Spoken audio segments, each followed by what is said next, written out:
Yo guys, how's it going? And welcome to Fadoodle Friday #1. Now, basically, what I want this to be is a new series where I tell you my life stories every Friday. Now, a lot of you guys may be wondering, what the hell does Fadoodle mean? Now, I just recently found this out like maybe 20 minutes ago when I was just casually watching some YouTube as you do, and I heard the word Fadoodle, and I was like, what the hell does that mean? It sounds funny. So I just went on a new tab, I searched it up for doodle, and it means nonsense or stupid or like generally those negative like adjectives that you would use for something that's fake or something like that. So I thought that was going to be the perfect title for this new series. Because I'm almost certain that some people are going to be calling me out in the comments how these stories that I tell are just fables and that I made them up and that they are not real. Either in this episode or the one after that one. But I guarantee you, all of these stories are going to be legit and actually happen to me. Anyways, if you do like the video, please drop a like and subscribe because that's gonna motivate me to make even more videos for you guys. So, the story I'm gonna be telling you guys today is actually a very mysterious one, and I had no idea, and I was creeped out AF when it happened, and I was like, what the hell can that be?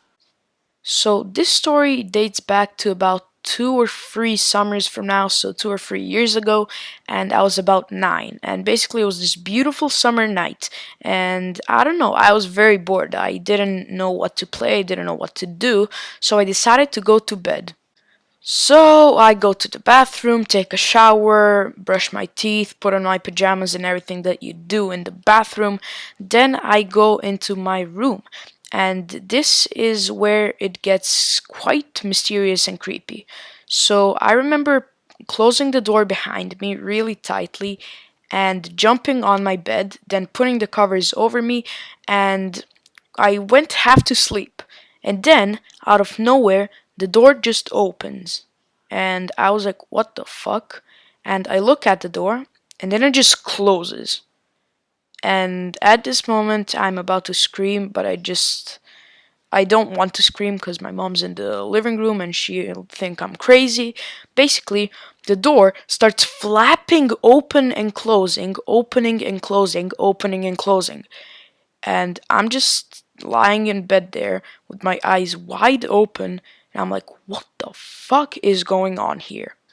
So at this moment, I believe I very much wanted to say that it was a prank that my brother or sister did on me, but you see, the problem is I don't have any siblings, and I don't think my mom would do this to me because she isn't a psychopath.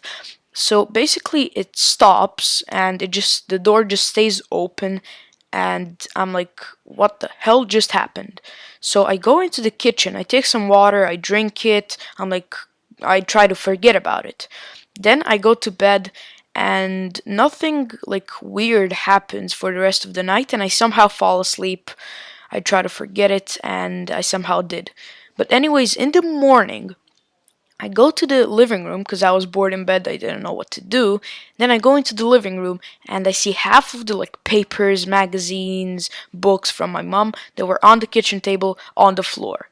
Like, well, not half of them, but maybe about 10 of them on the floor.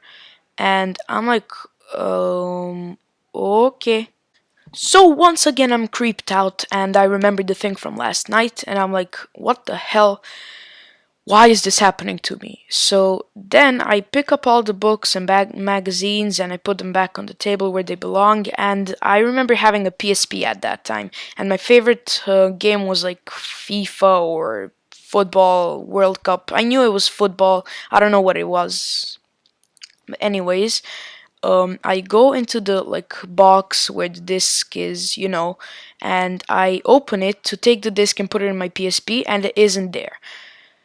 And I was about to cry for 2 reasons. I was scared AF, and I was sad because my favorite game just vanished.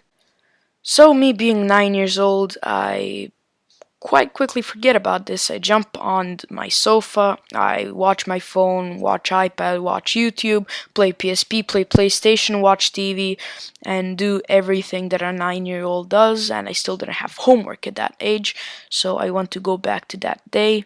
and basically nothing weird happens for the rest of that summer or day or even year. And I don't recall anything that's in a way similar to that happening in my life since then. So that was like the only very, very, very, very, very, very, very, very creepy thing in my life. So, of course, now that I'm like remembering all that happened that day, I think about it and I think that it might have been a window that was open and the wind blowing, but it was summer, so that doesn't really make sense. And plus, I don't think the wind could really blow the books off the table because they were quite heavy and my mom loves to read, so there were a lot of them and like half of them were on the floor. But anyways, that sort of brings us to the end of this video. There's nothing else to say about this very weird situation. So I have a few other video ideas and let's play ideas coming up in my mind, so they probably are going to be coming up in a few days time, so do look out for them. And also, if you do want to catch up to every video that I make, do subscribe and click that little bell that's next to the sub button so that you get notified every time I make a new video. So this was probably the creepiest story of my life. I mean, I have a few funny ones for upcoming Fadoodle Fridays and quite many creepy ones. Some are very creepy, but this was like the creepiest one I had that happened to me. And I wanted to make this first episode quite special because it is the first episode of Fadoodle Friday and my first video on YouTube. So I hope you guys enjoyed watching this video. I certainly did enjoy making it and editing it, and if you did, please do smash that like button and consider subscribing and commenting, because a backup comment from you guys giving me some video ideas would be awesome, because sometimes I lack creativity on video ideas and I do want to keep my consistency on YouTube. So yeah, that brings us to the end of the video. Stay sexy and peace out.